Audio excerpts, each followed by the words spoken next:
everybody, and welcome to the Rare Book Cafe, the coffee break edition, where we are the book lovers rendezvous. And this week we're rendezvousing with my co-host Lee Linn, the Ridge Books Calhoun, Georgia. Hello, Lee. Hello, Ed and Richard. Hello, Richard? everybody. Richard who? Richard who? Richard who? Oh, Yes. where's Richard? Yes, where's Richard? Yeah. Where's Richard? Richard's probably staying pretty close to home in the last couple of weeks, getting ready for a big event coming up down in Boston. We are. Got a lot going on. So listen, Richard, as you could probably see in the background, I'm still over in Italy taking my book binding courses, but I'm going to be coming back around to the first of the year. And I'd like you to start keeping your eyes open for some book binding equipment, especially presses and a big industrial paper cutter. I know you get around quite a bit, and if you ever have to see one of those, let me know. I just, 2 weeks ago, a friend I know out in the West just sold all his stuff. Oh. All right. Well, they come on the market from time to time. If you happen to see something, give me a shout, and I'll send you a check. Gotcha. All right. Very good. Lee, how's your week been? It's been busy. I'm still working part-time at the Art Center and getting ready for Boston. And yesterday I bought 2 nice signed Langston Hughes items that when they get here, we'll try to have them on the show. But they're going to Boston with me. And we think that all of my books have reached Richard. We're going to confirm that today. Yes. Are you normally a big fan of the Harlem Renaissance? Yes, yeah, I am, and it's been a field that sells very well, I'll have to say. And in negotiating for one of these items, I had, every time I had written and asked a question, I had put the Ridge books, but then the seller seemed surprised that I was going to resell it because she was a big fan of Langston Hughes, and maybe she. But anyway, but that's fine. I know. Whenever I buy books, people always say to me, well, I saw you on the internet and you look nice and I want these books to go to a good home. Well, I hesitate to tell them it's only a stopover point. Yeah, I know. People don't seem to understand that. Of course, unfortunately, sometimes it is a good home for a long time. Yeah, unfortunately. Yeah. Richard, even though I know you got the show coming up real soon, that never stops you from scouting around the neighborhood.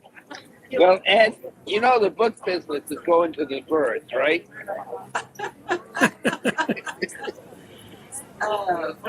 So this is one of my recent finds I found on my trip to where was I? Pennsylvania, I think, was last week. And listen carefully because this is exciting.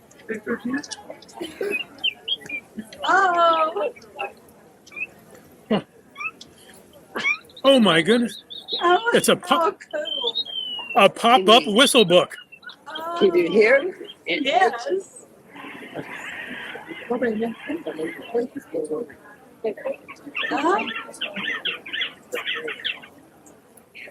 Oh, there they are. Oh my! Yeah. It brings nature right into your living room. Is this not beautiful? That is so That's beautiful. super. So I've seen it before, and all I had to do was put some AAA batteries in, and off it went. I'll tell you, this is a great book, and this is going to be in Boston. Yes, and it should really attract a lot of attention. People are going to. Richard, who's the publisher on that? The publisher is Cornell Lab of Anthology. Oh, Okay. Quasi-academic. Yes, it is. It's Chronicle Books. They did it with Chronicle Books. Oh, that's beautiful, and that's fairly recent. Actually, it's about 10, 12 years old. Okay. Well, for us, that's fairly recent. Yes, it is. That's fairly recent. I mean, the only reason I buy newer material usually is because it fits the pop-up category. And I do a lot of educational pop-ups. And I find those really people are attracted to them because when I do pop-ups, I try to find them in near perfect condition. Yeah. That's really the golden rule on those. Yeah. But it's hard to do. Yeah. This is a bit of a non sequitur, but I love these new apps on my phone. There's apps out there that allow you to identify birds. So you download it and you're walking through the woods. You just hold your phone up in the air and so let the bird go tweet, tweet, tweet, and it tells you what bird's singing. They have the same thing for trees, Ed, and plants. You take a picture of the tree, the bark, and it'll tell you exactly what the tree is or the plant or whatever. I have identified some weeds in my yard with one of those apps. You know, I had to take botany merit badge in order to learn these things and find it. You know, the other one I love is the constellation or the skies. Yeah. You hold your phone up to the skies and it points out the stars and the planets to you. Yeah, oh, it's incredible. I mean, there is one of the things about the technology you've got to love. There's a lot of things we don't love, but that's that part of it. Yeah, what we don't love is when it doesn't work. So let me tell you what my next treat. I've got something no one has. Okay? Now you're going to say, oh, Richard, everybody has this book. This is Edward Gorey's second book. I see it wherever I go in the business. It's always at a show. And you would be right, except if you open it up, inside there is an inscription. Now, I bought this book from a dealer, and they missed what I saw. It is signed by Harvey Gorey. There is no Harvey Gorey. Harvey Gorey was kind of a pen pseudonym, and I'm not even sure it would be correct to call it a pseudonym because he may have only used it this one time. But in fact, in this book, this is Listening, Listening Addict, and in fact, it's his second book, published in 1953, I believe, and it's a book of limericks, and he wrote a limerick in the book that appears to be unrecorded. Oh. So, and I'll read it to you because it's a cute little thing. It says, a well-sexed up mother of two quite often had nothing to do. At night, she would bathe and roll on the green, but daytimes she spent making stew. So, well, that's a whole lot better than there was a girl from Pawtucket. Yeah, well, there was one. I'm sure. We won't go there, Ed. But in fact, here's the crazy thing about the book business. So I'm in Pennsylvania this past weekend, and across from me is a dealer who I did not know. I'm not going to mention him for other reasons right now. But it turns out he is the executive director of the Edward Gorey Foundation. Oh. And when I showed him this, he just went ecstatic. So we're talking. He's helping me do a little more research. He has access to some things that I don't. But we're going to find out more of this. Richard, was that limerick manuscript or was it printed? The limericks inside are illustrated. Okay. Okay. So but the limerick on the end paper is in fact an original limerick penned by Gorey. Wow. Now, have you ever? Was there any other instances of him using the name Harvey Gorey? Not that I've found, but because I've handled a lot of Gorey over the years, I am aware that he would be somewhat whimsical with his signatures at times, especially if he was familiar with someone. He had I think, an incredibly good sense of humor. I never met the gentleman. I wish I had. He died relatively young, but I've handled a lot of his material because he's from the wings of Massachusetts. So I've seen other versions of the name, but his handwriting is very, very clear. So that was Sweet.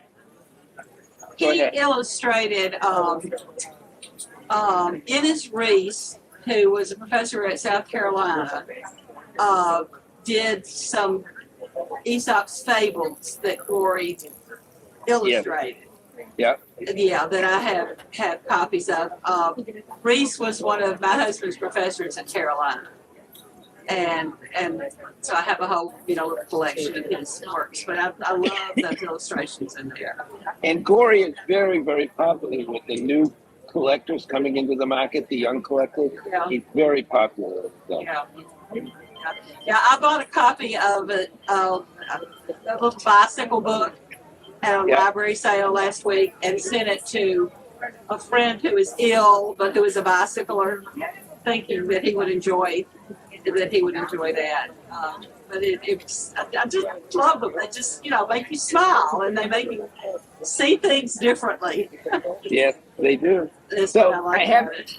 So I know we've got to watch our time. So I have two things that are really special I'm going to be bringing to the fair. So do you know? Lay it on us. Do you know this, Ed and Lee? This is Anne. Oh. I don't. No, I'm afraid I don't either. Look closely. You She's do know. dying to meet you. Yeah. So this was done in 1943, done for the military and given out to the soldiers. It's about malaria. Oh. Who did the art? Our famous friend, Theodor Geisel. Oh my goodness. So Dr. Seuss. This is a very rare Dr. Seuss item, extremely hard to find. Most copies were thrown away by the guys in the military. Right. They didn't. This was not a keeper, and so this is an extremely difficult piece to find. And I'm real pleased to be able to bring that to the show. Well, And if Go you ahead. still have it next spring, you need to bring it to Florida because we're doing Dr. Seuss. yeah, well, in fact, I have some other things for Florida as Well, well. I'm sure you do. I'm sure you So- do. So if I was to say, Well, what is the very first great American novel? Who comes to mind? Nathaniel Hawthorne. Yep. Yeah. And the book is Last of the Mohegans. Scarlet. That's Cooper. House of Seven And- Neighbors. No. Yeah. And in fact, this is a first edition, 1851. It's a beautiful copy. I'm very excited to be able to bring this to the show.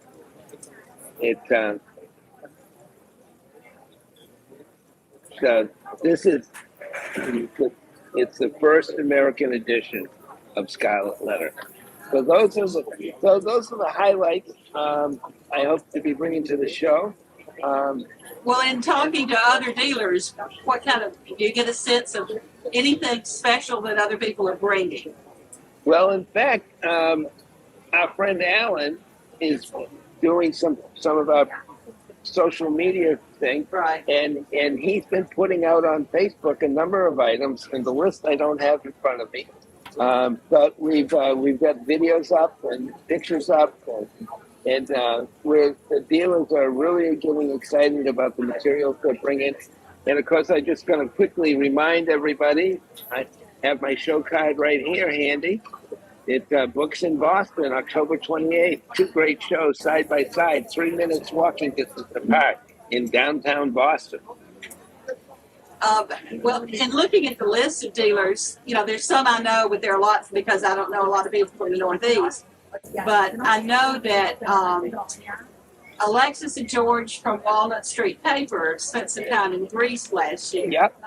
And it'd be interesting to see what they might have brought back. Well, I actually saw Alexa and George this weekend in Oh, did you? Pennsylvania. Yeah, in Allentown. They came through on Sunday. They said they were in New York City for the Empire show this past week. Yeah. And had a really great time. And it was good to see them. They all looked healthy, and the girls are getting bigger. Can I Well, just say? I have never met them in person, but we have done business with each other. And I have found them a lot of fun to talk to. I know a couple of times Alexis and I've had these long conversations on the phone, particularly about children's books. Yeah, we're really excited to have them. Also from Pennsylvania, Ken Leninger. Ken is a dealer in generally American antiquarian materials, especially Amish and early Bibles and early imprints. He has usually a lot of leather at his booth. He's really good to have. We've got Scott Wolf and Wood. Now, I have to tell you, Richard, that's something I've never handled. It's Amish. Are we talking Amish authors or Amish publishers or books about the Amish region? All of that. Really? Yeah. Amish and what's the other religious group there? Mennonites. Yep. Yeah. Amish and the Mennonites. And the Amish, I'll tell you in truth, I've been discovering recently, I've seen Amish at shows over the years, but in this last year or so, I've really found them to become very active buyers. So I'm really excited about that. There's a lot of young people in the Amish are actually starting to circulate at the book shows. Wow. And we know that Barbara Lowe will be bringing gorgeous Victorian paper things. Yeah. And I'm sure she's bringing things from her recent trips to England. I would expect she will. Yeah. And we want to wish her good recovery. She's feeling a little sick this week, but I think Richard, you are so informative. I tell you what, every time we have you on the show, I learn something, and I imagine that our listeners are learning something as well. Thanks for joining us, everybody. This has been another edition of the Rare Book Cafe, the coffee break edition. And thanks for joining us. You can find us on YouTube, Instagram, Facebook, wherever good podcasts are given away for free. We're going to see you next weekend at the... Richard, where are we going to see you? Next weekend, this coming weekend, I'm in Brookline, Boxborough, Massachusetts. There's the paper show in Boxborough. And then it would be 2 weeks. We're going to be in Boston. It's the Books in Boston. And we'll see both you and Lee there. That's right. Yeah, I'm really excited about it. This is a further, distance than I normally go for shows. Well, and I wouldn't have done it without Richard. Who convinced me to do this. Right. You're never in the business too long that you can't grow. That's correct. I'm always learning. Thanks again, Richard, and we'll see you soon. Bye-bye, everybody. Take care, Lee. Bye.